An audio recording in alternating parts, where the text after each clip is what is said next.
He changed a lot of lives. He saved a lot of lives. And he really was an amazing gift to our community. We're talking to friends of a Powell County man killed in a crash. We'll show you how they're remembering him. A group of bikers are riding to remember a Western Kentucky girl, how they're trying to help her family. Active weather continues this evening. Coming up, I'll take you through the end of the month and show you whether or not we get a break from it.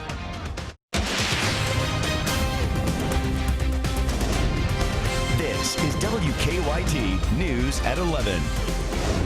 Thanks for staying up with WKYT. I'm Kristen Kennedy. He served Powell County for years.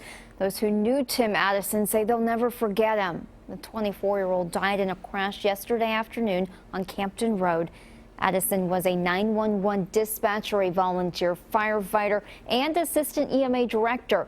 Tonight, his co-workers and friends talked to WKYT's Garrett Weimer about the man they called compassionate and dedicated. Garrett has our top story at 11. Come Monday morning, this place won't be the same without Tim Addison.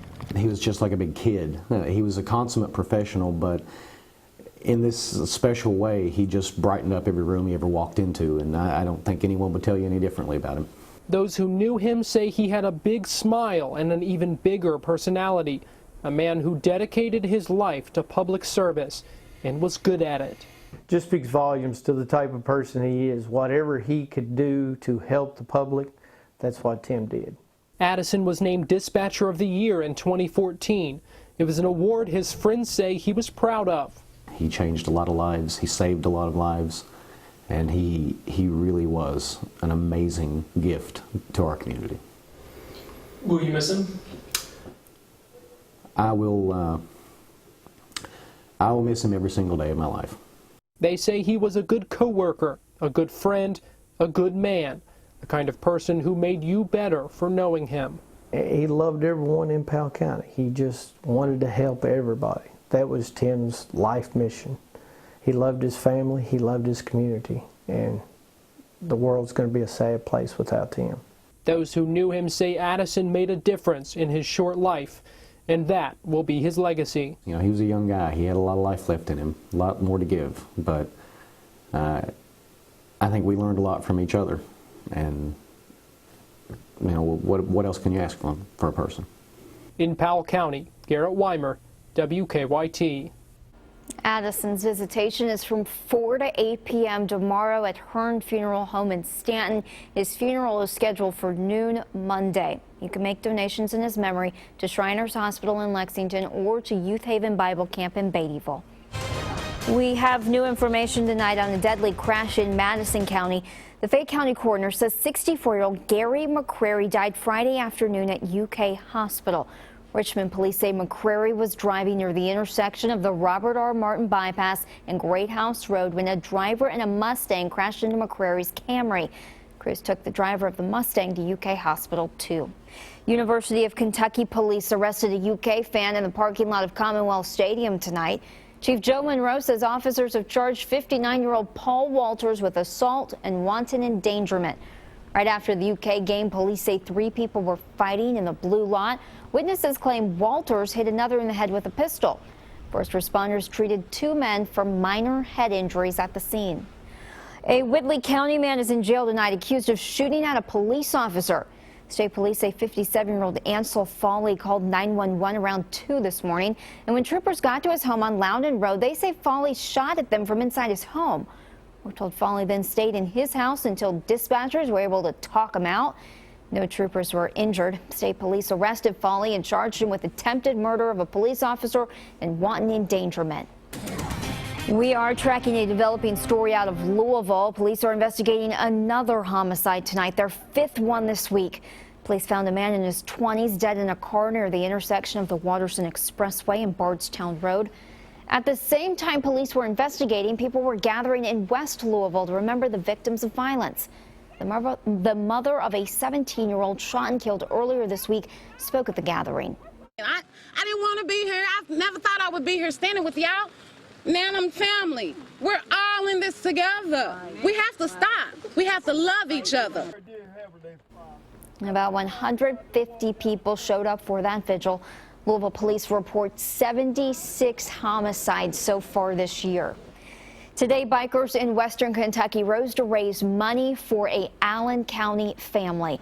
Bikers gathered at the Harley-Davidson in Bowling Green to help raise money for the family of Gabby Doolin. Gabby was found dead in a creek after she went missing from her brother's football game 2 weeks ago. After hearing about Gabby's death, a group of bikers decided they wanted to help her family during this difficult time. Well, basically what we're doing a ride for Gabby Doolin, a little girl that was killed in Scottsville. A lot of us have a lot of issues with that, so we all decided to come together and see if we could raise and support money for the family. The route took the group by the Allen County Scottsville High School, where they stopped for prayer before continuing on to Port Oliver. The money collected goes directly to the Doolin family. People across the Midwest say more than a dozen have died in a wintry storm. They say 14 people have lost their lives in flash flooding in Texas and on icy roads in Kansas. More rain is expected tomorrow to stretch from Texas to the mid-Atlantic states. Freezing drizzle is expected in southern Nebraska and central Kansas. Snow is expected from Colorado to the western Dakotas. Back here in Kentucky, we're seeing a lot of rain. That wet weather will be sticking around for a few days. WKYT's Mike Linden is tracking Sunday conditions on the First Alert Defender. Well, Kristen, that particular storm that pushed through the Texas area and the Midwest, this is what's out ahead of it that we've been dealing with for almost the entire day today. That being the rainfall, the cloudy skies. These aren't really going much of anywhere. This should hang with us right on into our Sunday morning. Take a wider look, though, and we can still see some wintry mix and some snowfall off to our west. The Wichita, Omaha areas getting in on some of that wintry mix, and snowfall to the north toward Rapid City and into spots in Minnesota. But nonetheless, still locked into this pipeline of moisture along this frontal boundary that will continue to work its way into the Commonwealth here over the next several hours, and matter of fact, over the next several days. Right now, temperature-wise, you can see the split of where that front pretty much is. The separation between the blue and green colors here on the map. The cooler air to the north, the warmer air to the south. Bear in mind, it's 11:07 right now. It's still 57 degrees in Madison County. Compare that to Lexington and Frankfort. Quite a difference as that cooler air slides in from the north.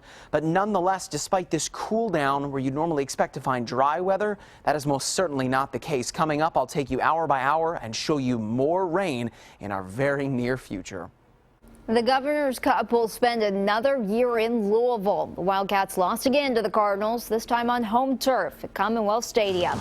Lee K. Howard joins us with a look at what went wrong for the Cats. You know, Kristen, Kentucky had everything to play for in this one. A bowl bid, state bragging rights, a chance to stop the Cardinals' 4-game winning streak in this series in the Governor's Cup. And early on, it looked like the Wildcats were going to do all three. When Kyle Bolin threw this pick six to Josh Forrest in the first quarter, Kentucky took a 21-0 lead. And I tell you, Commonwealth Stadium was rocking. But there was still plenty of time on the clock for Louisville to respond, and respond they did. Trailing 24-7 at the half, the Cardinals scored 31 unanswered points in the second half. Brandon Radcliffe from 6 yards out makes it 24-17. Lamar Jackson saved the day at quarterback for the Cards, finds James Quick on the 35-yard strike, ties the game at 24. Early in the fourth, Louisville completes the comeback to take the lead on Radcliffe's second rushing touchdown of the half. Jackson, meanwhile, finishes with 186 yards on the ground. That's a Louisville quarterback record, and Louisville wins 38-24. A disappointing end to the season for Mark Stoops and the Wildcats. We will have much more from the team and hear what the team had to say coming up in Game Time.